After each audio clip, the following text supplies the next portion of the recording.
আমরা চেষ্টা করব আমাদের মুন্সিগঞ্জকে যাতে আমরা বদলে দিতে পারি এবং মুন্সিগঞ্জ বদলে দিলে পৃথিবী বদলাবেই।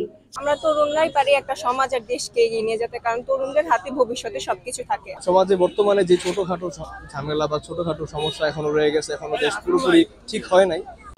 অন্তর্বর্তীকালীন সরকারের যুব ও ক্রীড়া মন্ত্রণালয়ের আয়োজনে বিভিন্ন প্রতিষ্ঠানের শিক্ষার্থী ও ছাত্র জনতাকে নিয়ে 52 দিনব্যাপী তারুণ্যের উৎসব শুরু হয়েছে মুন্সিগঞ্জে। রোববার সকালে কয়েক শতাধিক মানুষ নিয়ে বর্ণাঢ্য র্যালি হয়। পরে কালেক্টরেট মাঠে বেলুন ও পায়রা উড়িয়ে কর্মসূচির উদ্বোধন করেন মুন্সিগঞ্জ জেলা প্রশাসক ফাতেমাতুল জান্নাত। এ সময় জেলা প্রশাসক কার্যালয়ের সভাকক্ষে আলোচনা সভা হয়। দেশের কল্যাণে এখন তরুণদের এগিয়ে আসতে হবে। তরুণরা যার যার অবস্থান থেকে যদি দেশের প্রতি দায়িত্বশীল হয়, তো সেই ক্ষেত্রে দেশ অনেকটা এগিয়ে যাবে। আমাদের উচিত যার যার অবস্থান থেকে দায়িত্বশীল হওয়া, দেশের প্রতি নিজের যে কর্তব্যবোধগুলো আছে ওগুলো সঠিকভাবে পালন করা, দেশকে সবসময় নিজের মাতৃভূমি হিসেবে আখ্যায়িত করা। এখানে আমি মনে করি কি, তরুণ সমাজের আগে আমাদের আসা উচিত প্রত্যেক ইন্ডিভিজুয়ালের কাছে। প্রত্যেক মানুষ, যেমন আমি, যেমন ভাই, সবাই আছে, আপনারা আছেন, প্রত্যেকে আমরা কি চিন্তা করি, মানে আমরা নিজের জায়গা থেকে আমরা কিভাবে আগে নিজেদের আগাইতে পারি। কারণ প্রতিটা মানুষ একত্রে আগানোর আগে প্রথমে আপনার বুঝতে হবে আপনি নিজে কতটুকু আগাতে পারতেছেন।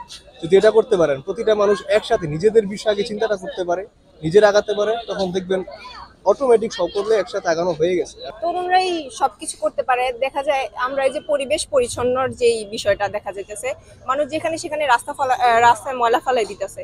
দেশের বাইরে কিন্তু এই অবস্থাটা দেখা যায় না। সবার এই বিষয়ে অনেক সচেতন হওয়া দরকার। তো এখানে দেশটাকে সুন্দর করতে পারে একমাত্র ছাত্র দেশটাকে সুন্দর করতে পারে। ছাত্র ছাড়াও অনেক মেধা বিকাশ আছে যারা ছাত্র না, তাদের মেধা অত্যন্ত মেধাবী। এই মেধা দিয়ে দেশটাকে অত্যন্ত সুন্দর করতে পারে এবং এই ছাত্ররা দেশটাকে তার পড়াশোনার মাধ্যমে, মেধা বিকাশের মাধ্যমে দেশটাকে অনেক উচ্চ স্তরে নিয়ে যেতে পারে।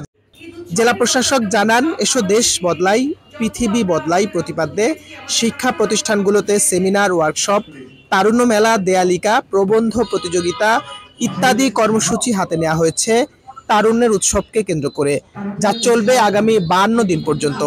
আর আমাদের সামনে সেমিনার আছে, বিতর্ক প্রতিযোগিতা আছে, আমাদের ইনশাআল্লাহ আমরা ফুটবল খেলা থেকে শুরু করে বিভিন্ন খেলা আছে। আমাদের পরিষ্কার পরিচ্ছন্নতার জন্য আমরা বিভিন্ন প্রোগ্রাম হাতে নিব ইনশাআল্লাহ। এই সব জায়গাতেই আমাদের কথা বলার সুযোগ থাকবে, আমাদের ক্ষোভ বলার সুযোগ থাকবে।